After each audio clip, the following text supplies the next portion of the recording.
In the headlines, Supreme Court dismisses PDP's suit challenging double nomination by Kashim Shettima. Police deploy personnel to strategic locations divert traffic in Abuja ahead of inauguration. Gunmen invade Imo community, kill monarch, one other. And on the foreign scene, militant Al-Shabaab group attacks Ugandan troops based in Somalia. Hello and welcome to Trust News Update. I am Abdurrahman Umar. Thanks for joining.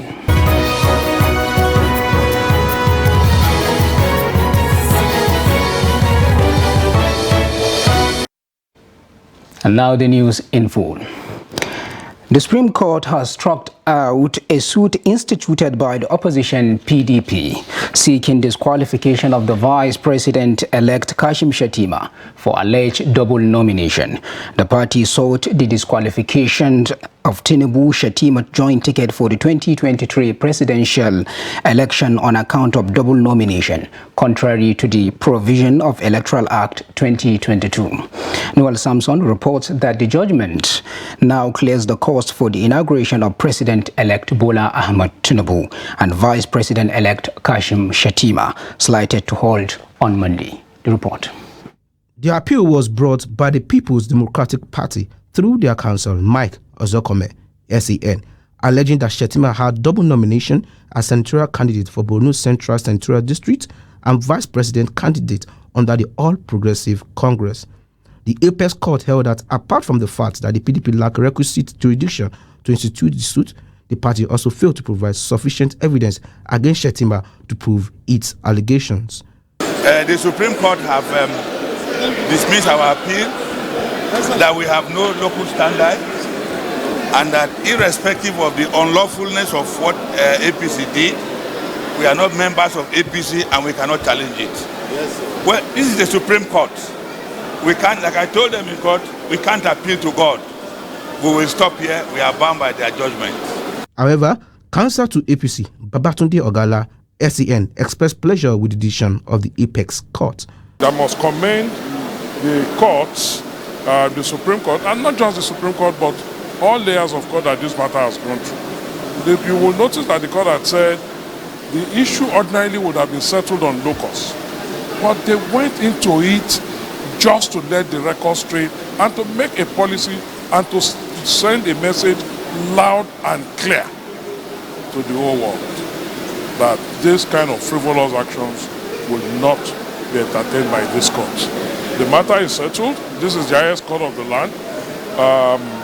Shettima was validly nominated in full compliance with the provisions of the Electoral Law and the Electoral Act and the Constitution of the Federal Republic of Nigeria, and it has also been confirmed that he was indeed well and validly nominated.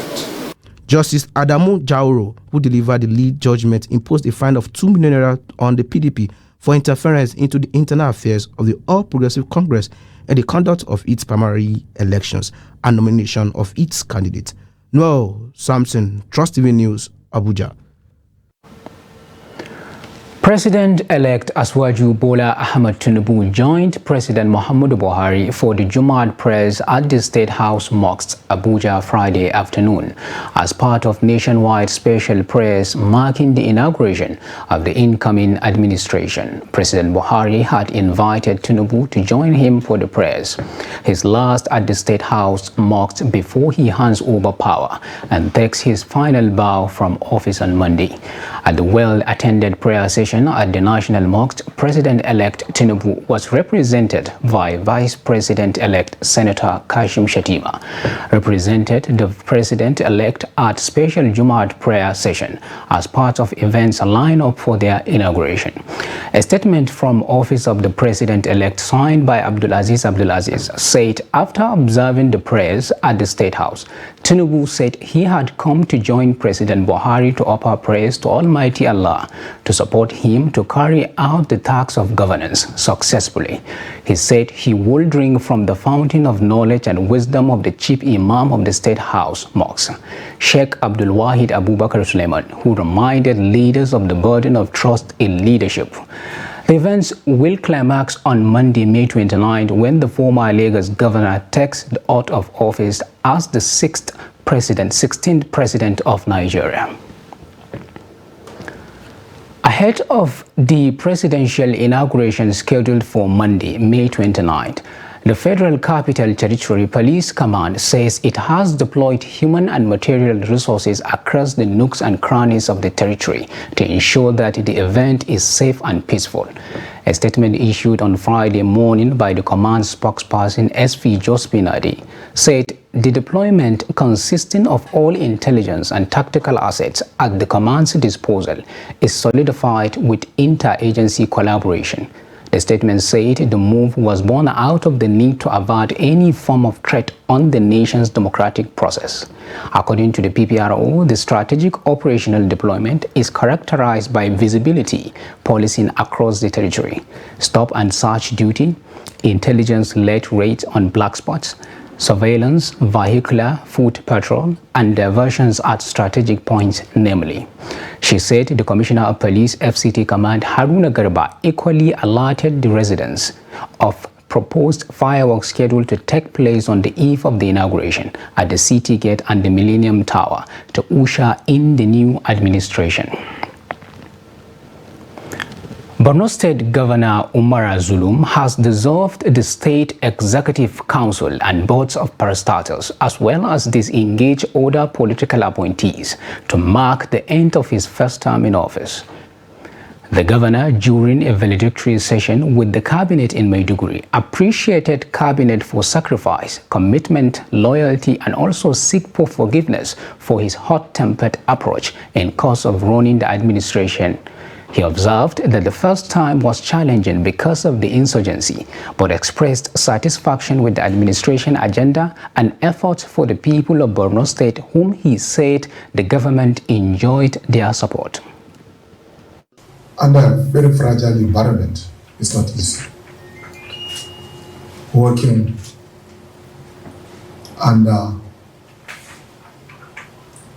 this environment, it's not easy, especially when during the year 2019, 2020, 2021. It has never been easy battling with the insurgency. On this note, once again, I want to express my deep appreciation. And I'm a human being. In the course of discharging my duty as the chief executive of this state, I must have erred or offended some of you. And therefore, I do hope that you will forgive my shortcomings. On my own fact, I think it is well known for almost all of you. Yes, many can say I'm somebody who is hot-tempered. That's my nature and I cannot do otherwise. But again, I don't go to my bed keeping somebody in my heart or in my mind. The Delta State Governorship Election Petition Tribunal sitting in Asaba has adjourned its pre-trial session till the 1st of June. Jonathan Awanye reports that Social Democratic Party candidate Kenneth Bagi is challenging the election of Oboreore Sharif as governor of Delta State. The report. The adjournment is to allow all parties to resolve all paper issues for hearing, as respondents 8, 9, and 10 in the suits were said not to have been served notice. Some lawyers described the plea of the SDP and its candidates to disqualify other candidates at the Delta State governorship election on March 18 as laughable. The SDP governorship candidate, Olorogu Kenneth Bagi, who is also one of his party's legal representatives, was the only candidate that appeared in court for the pre-trial session. I told you before, this is a petition against all the respondents which you have brought to court. PDP and their candidates, APC and their candidates, ABGA and its candidates, and then Labour Party and its candidates. So we commence the pre-trial session, and as it is, because the 8th, 9th, and 10th respondents were not served with notice, this pre-hearing could not continue, so it has been adjourned to the 1st of June for continuation of pre-hearing session. The duty is on us to make sure we respect the judiciary. That's why we're here. And we've come here to pay our respect and show that, of course, we believe in the process. I told you earlier that his petition is born out of mischief, because that is one of the grounds of his petition. So it should be noted the issue of qualification of Oborowori has passed through the gamut of judicial circle, from the Federal High Court, Court of Appeal, and up to the Supreme Court. And it was further reaffirmed by this very Federal High Court and Court of Appeal recently that his qualification is valid. It went through trial, proper trial, and they could not even lead any evidence to substantiate their allegations. The tribunal sat at the Federal High Court too, Asaba, Delta State. Jonathan Awanyai for Trust TV News. Gunmen have killed the traditional ruler of Oso Obodo in Oguta local government area of Imo State, Eze Victor Ijoma. The traditional ruler was killed alongside the traditional prime minister of Isama of Mbele community in the council. Reports say the two traditional leaders were killed in two attacks in separate locations on Thursday evening. A source from Oso Obodi said that the killers accosted the traditional ruler at Umuamaka Junction in the neighboring Izombi town and slayed him inside his car, setting his body ablaze. The traditional prime minister Mbele, whose name was not available, was said to have been killed in his town. Residents of the two communities have fled their homes for fear of further attacks.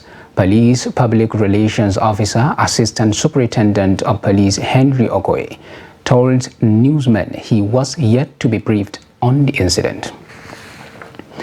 The House of Representatives has urged the federal government to direct the National Council on Climate Change in collaboration with relevant ministries to immediately implement to reduce the impact of climate change in the country.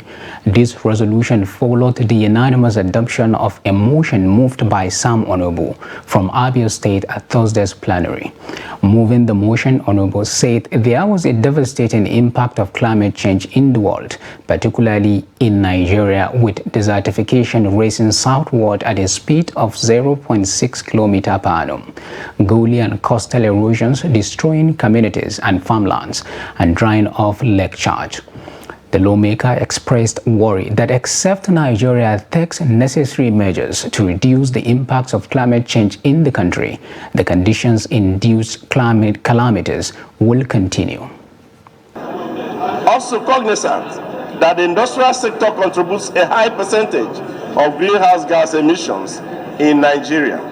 Hence, the need to develop the capacity for implementing a carbon credit scheme to incentivize the decarbonization of the industrial sector in Nigeria. Observes that carbon credit is a policy where industries are encouraged to reduce their carbon footprint to earn calculated carbon credit per ton of carbon, while industries which exceed emission threshold are sanctioned with fines. Therefore, the carbon market is a trading platform whereby carbon credits earned by one industry can be purchased by another to make up for their pollution. Federal government, through the Ministry of Niger Delta Affairs and the National Emergency Management Agency, NEMA, has distributed relief materials to the 2022 flood victims in Delta State.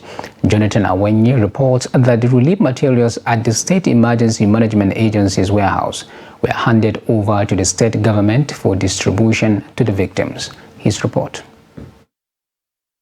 The 2022 flood disaster affected 17 out of the 25 local governments of Delta State. In the wake of the devastation, hundreds of homes, farmlands, schools, hospitals, and communities were submerged. Since then, the affected families have been left distraught. With this response from the federal government, things are beginning to change. The federal government, through the President Muhammadu Buhari, has achieved that sense of awareness that it is important for the government to come to the aid of the people that were so affected by the flood. And hence, we have flagged off these presidential palliatives that will be distributed to the people so affected. Yes, the The role of the state is to ensure that the materials will get to the beneficiary communities. Those are the areas that were actually impacted by the flood. Expectedly, the Delta State government is full of praise. Receiving the items, the director of the Delta State Emergency Management Agency, SEMA, says the materials will put smiles on the faces of the victims. And we are at the state level hoping that this thing, like we have promised them, will be distributed as they have highlighted. And they already draw up a chart of the distribution profile. That is what we are there to, and ensure that these items get to the victims as requested. More relief materials are expected in the coming weeks. Jonathan Awanyai for Trust TV News. You are watching News Update on Trust TV, coming up shortly after the break. How sexually explicit materials generate ripples. Stay with us for the details of these and more after the break. Don't go away.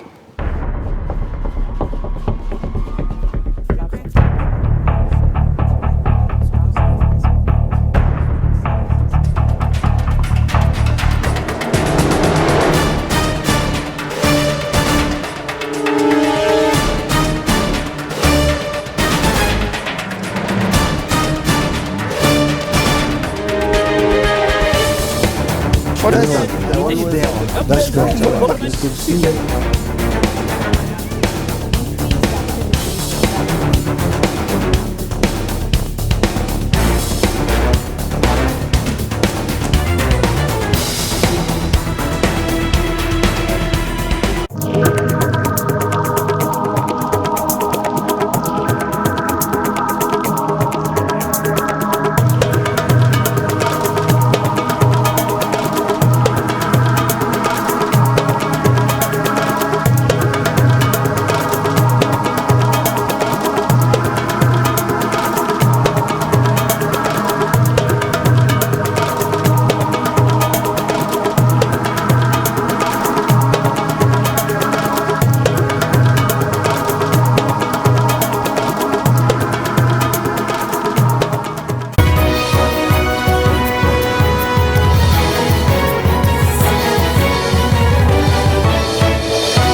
Welcome back. If you are just joining us, this is News Update on Trust TV. Now we take a look at recap of our top stories.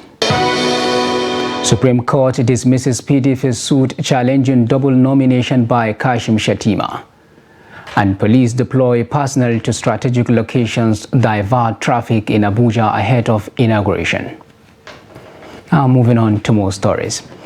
Enhancing period dignity through sensitization and distribution of free sanitary pads, among other menstrual materials for teenage schoolgirls, will help inspire and ensure that they attend school while menstruating without suffering discrimination and discomfort. This is the position of menstrual hygiene advocates who are raising awareness about menstrual hygiene as a basic human right and seeking provision and access to support centers to ease the socio-economic and physiological burden. The report.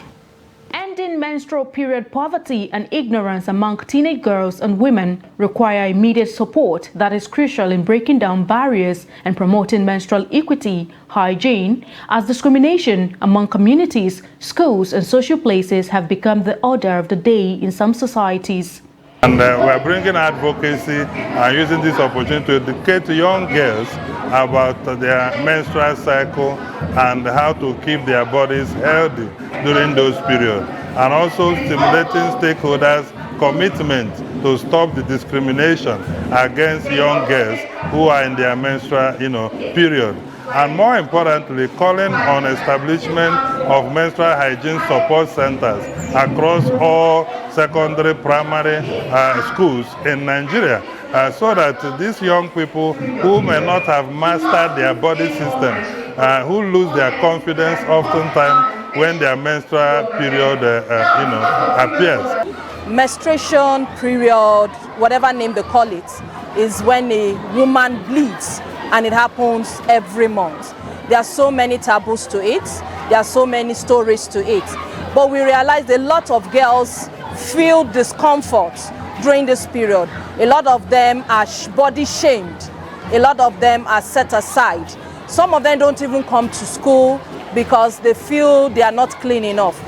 So we educated them, we talked to them about their periods, how to check their period, their safe times, the body parts, and also for them to be aware and put different products they can also use for their menstruation.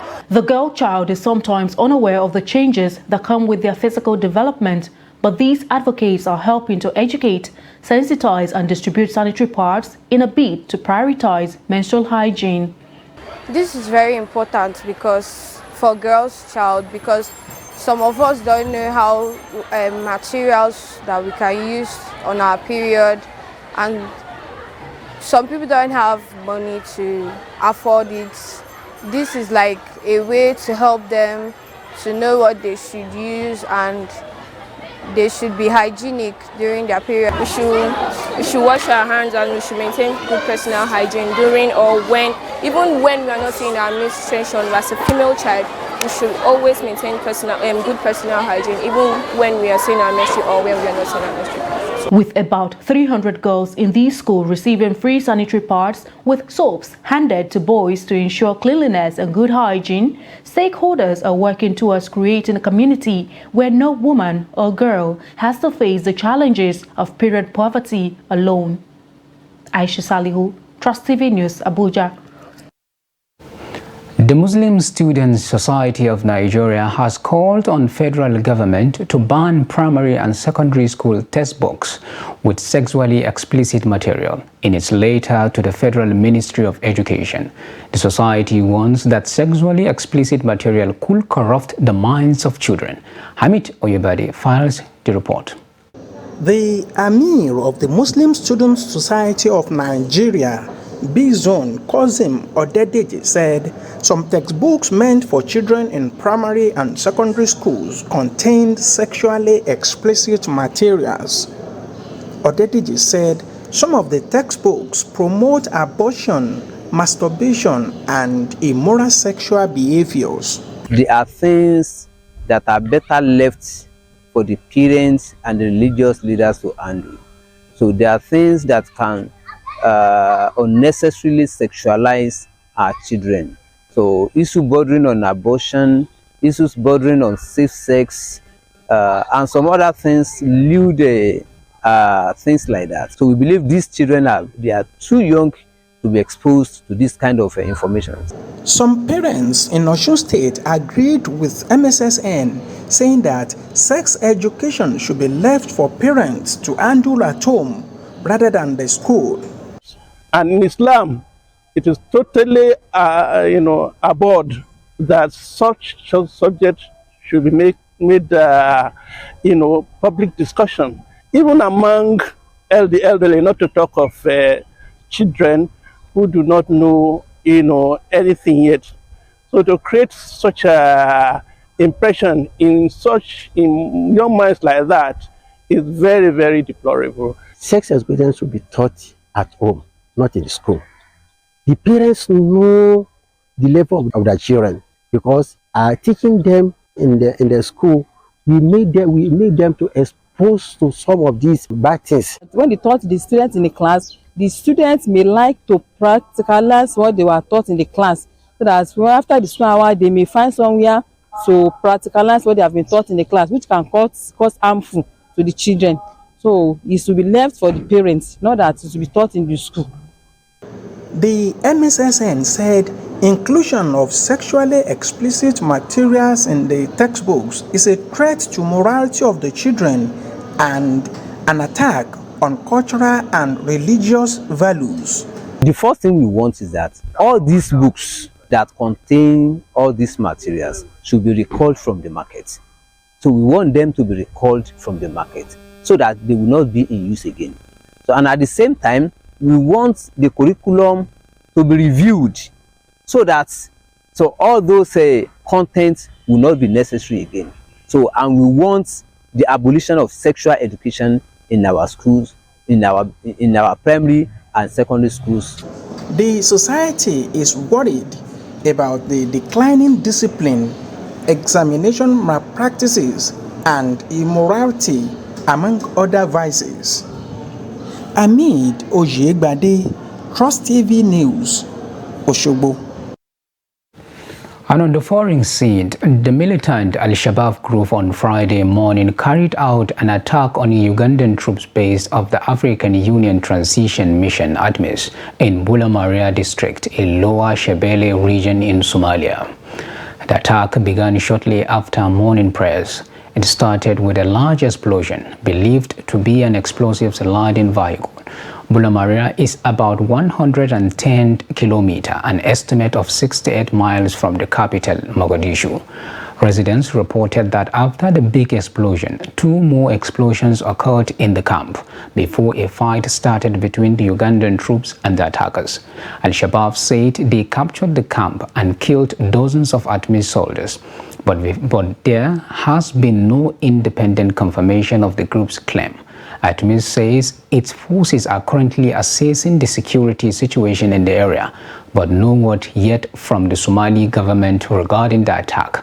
Ugandan Army spokesperson Felix Kolaele told Kenya's Daily Nation that the military was proving the attack. He blamed foreign insurgents for the raid without giving further details. The actual damage caused by the attack is not yet known.